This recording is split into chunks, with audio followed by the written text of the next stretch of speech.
Ces dernières années, la guerre a investi de nouveaux espaces. Évidemment, on connaît tous la question de la menace cyber.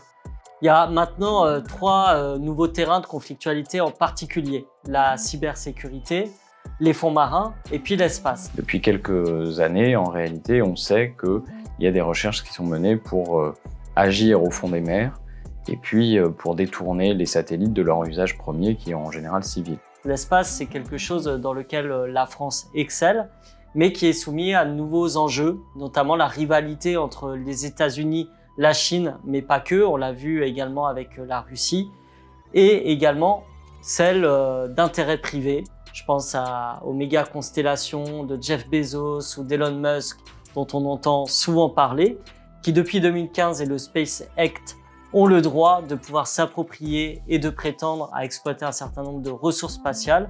Aujourd'hui, ce sont des espaces de conflictualité. Nous, ce que l'on propose, c'est d'en faire des espaces de collaboration. Des espaces, en fait, du commun. Ces espaces doivent être des biens communs de l'humanité. Si aujourd'hui, ils sont des espaces de confrontation, c'est parce qu'il n'existe pas encore le droit international nécessaire pour réguler les choses et en faire des espaces communs. C'est une espèce de Far West. Le cyber, l'espace, l'action sous la mer sont des endroits, des zones de non-droit quasiment. Et ce qui se profile, c'est la loi du plus fort.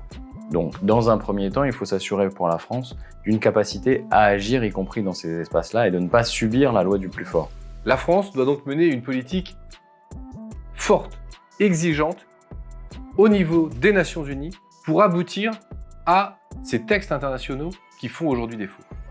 Mais dans le même temps, la France, qui est une grande puissance spatiale, qui a des capacités cyber, qui est la deuxième puissance maritime au monde, ne peut pas être absente de ces terrains. Donc, oui, nous devons œuvrer dans ces espaces, y tenir notre rang, mais en parallèle, œuvrer pour la paix.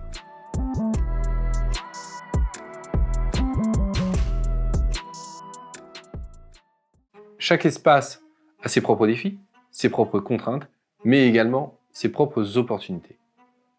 On a vu lors de la guerre en Ukraine qui perdure encore, qu'à un moment, Elon Musk a proposé ses installations satellites à l'armée ukrainienne, mais qu'il voulait les proposer à ses conditions, ou du moins à ses idées de ce que devait être un traité de paix, au point qu'il a voulu les retirer à un moment donné et s'est fait taper sur les doigts par l'état-major américain. Donc ça, c'est un exemple.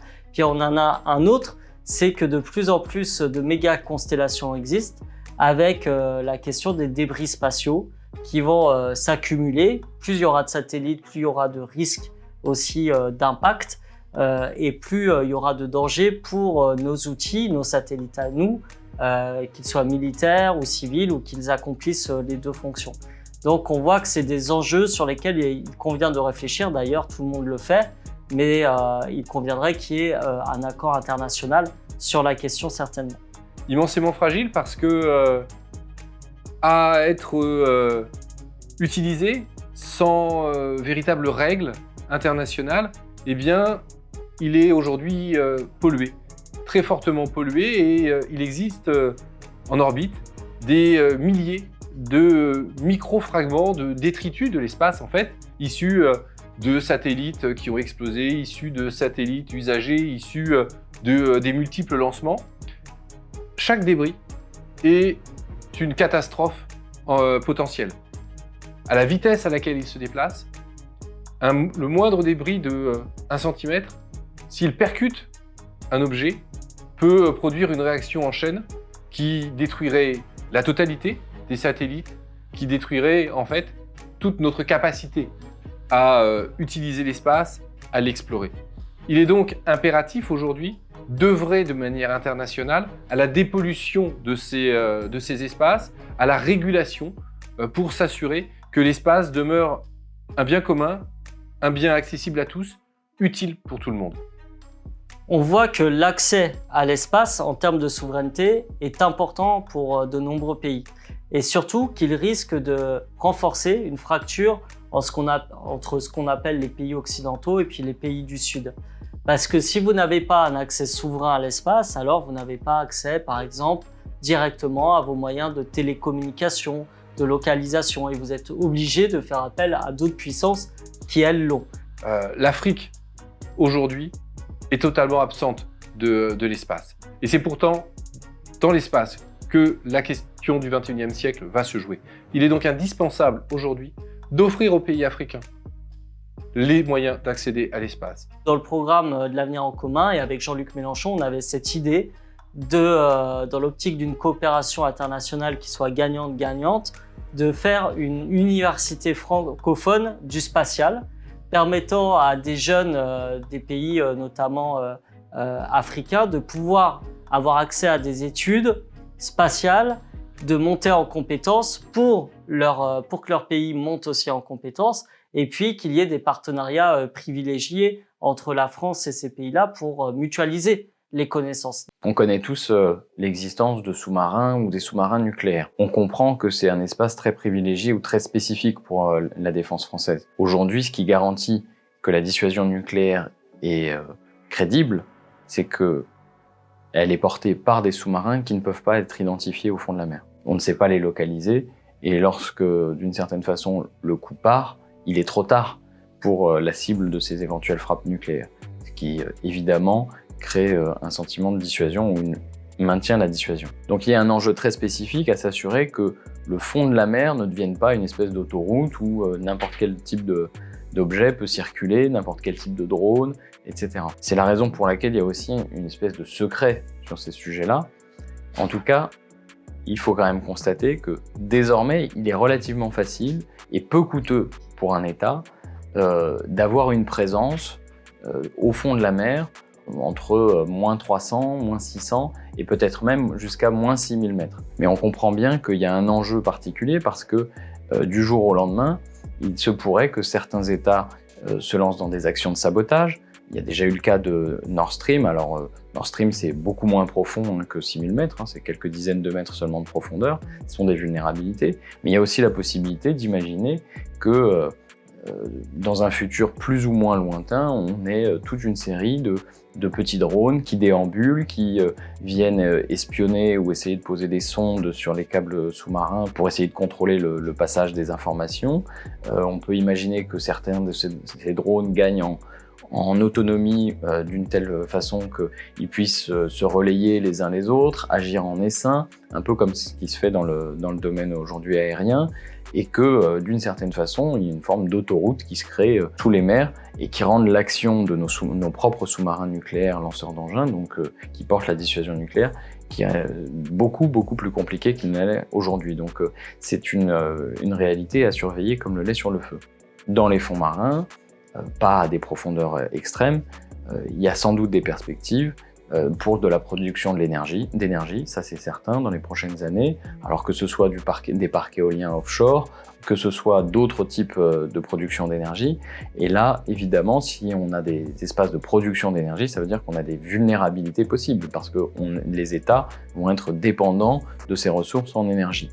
Donc il va bien falloir aussi être en état de garantir la sécurité de ces sites, et y compris la sécurité et la souveraineté sur certaines zones qu'on appelle les zones économiques exclusives, où il y a le risque de voir des pêcheurs, des flottes de pêcheurs massives venir décimer les ressources en poissons et les réserves en poissons à un moment où la crise écologique s'impose. C'est un espace opaque, très difficile d'accès, et il est aujourd'hui impératif de mieux comprendre ce qui se passe dans les océans, car on le voit, aujourd'hui, ce qui se passe dans les océans va avoir, dans les années qui viennent, un impact immédiat et direct sur l'ensemble de l'humanité.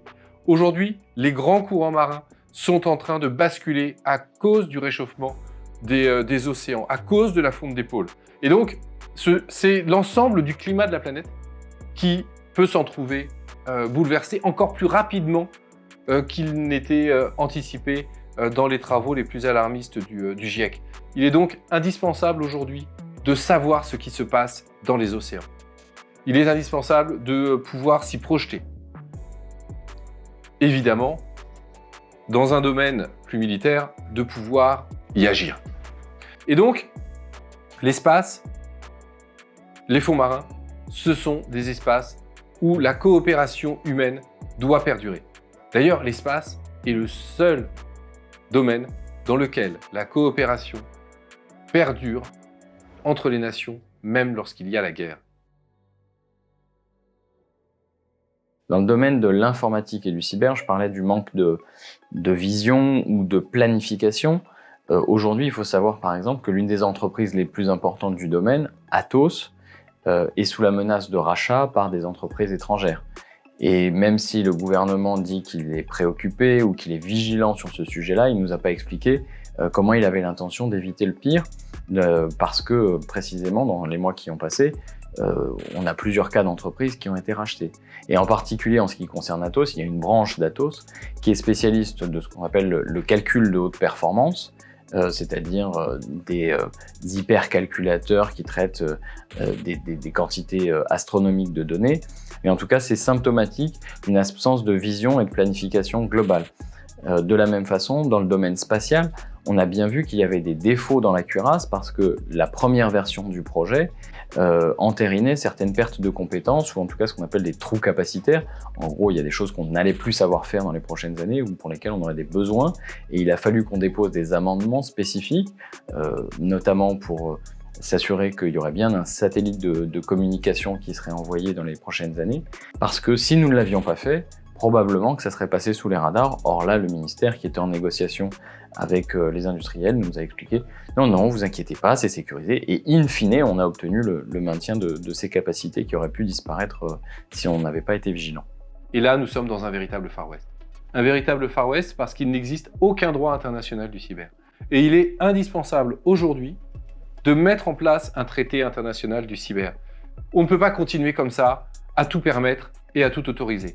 Parce que des choses fabuleuses peuvent advenir grâce au cyber, mais des choses aussi terrifiantes peuvent le faire. Imaginez une nation qui prend le contrôle des réseaux électriques, des réseaux de transport, des réseaux d'épuration d'eau d'une autre nation et les met à genoux.